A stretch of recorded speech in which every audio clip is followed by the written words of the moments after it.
That there, my friends, is a view of Mount Washington with a lovely layer of clouds over it. So you can't really see the summit. I'm going to try and zoom in for you. Right there. And the view that we have comes from a cabin called the OH Cabin. And Joe wrote about it last night. This is where we stayed for the night. Our friend Hungry Jack is an AMC member and worked at the huts in the White Mountains. So anybody that has formerly worked at the huts has access to this place where they can stay and sleep. It's a pretty sweet place, and there's Hungry Jack himself. Y'all ready? We're on top of some sort of cliff on the way up to the Presidential Range at Mount Washington. I want to show you the difference between the 10 feet that we're standing in the trees and coming out here on this ledge that we just passed.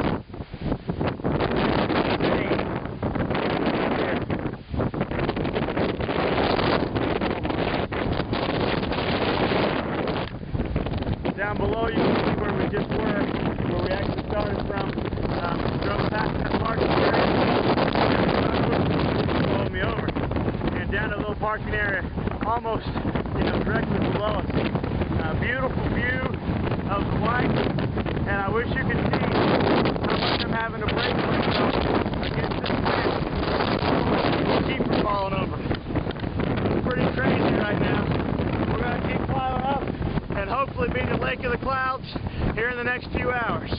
Beautiful day in the White Mountains. It's August 20th. Back over here where Melissa's quiet as the breeze with her hair not even blowing. Man, it's crazy the difference. I'll be surprised if you heard a single word that he said out there.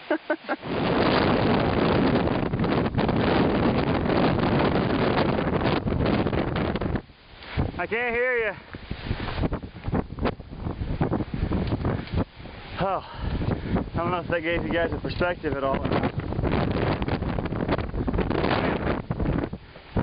Clearly close to blowing us over.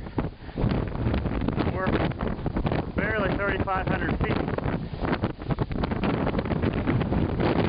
Throughout the White Mountains, there are huts that you can pay top dollar to stay at, like close to $100 a night. Lots of tourists come here, spend the day, and well, they're a little more than just huts.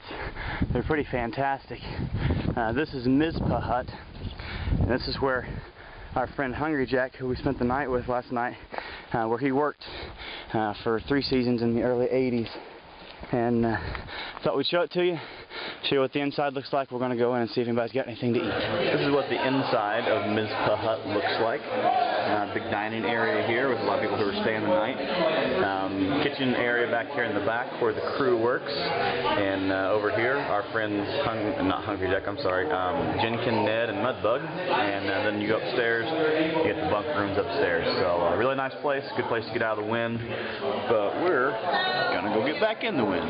Keep walking up to Lake of the Clouds Hut. The wind is actually a little calmer here.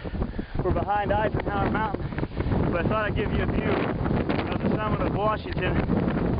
It's so close, the most famous mountain on the trail, and also the most treacherous.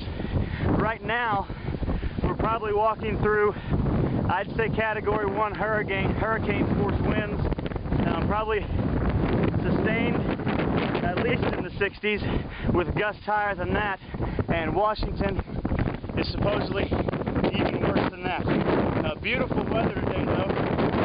Flights are concerned. Great visibility. Staying at Lake of the Clouds, probably about an hour from there, and then we'll head up to the summit in the morning, assuming the weather's not terrible on top of Washington. Great day to be hiking in the morning. We're on top of, actually close to the top of Mount Washington, Lake of the Clouds Hut, and here's the hut behind us. What I wanted to show you was how quickly the fog, or the clouds, are blowing across the top of the mountain. I'm not sure if you can make it out, but over here might be your best shot at it. It's whipping by probably at least 50-60 miles an hour, and chilly night, probably going to get down into the 30s, maybe even lower than that. And we're luckily and happily staying inside. And I'm actually going to walk you over here real quickly and show you what the sunset looks like. Lots of people out here talking on their cell phones. Good service here on top. But on the other side, I'm going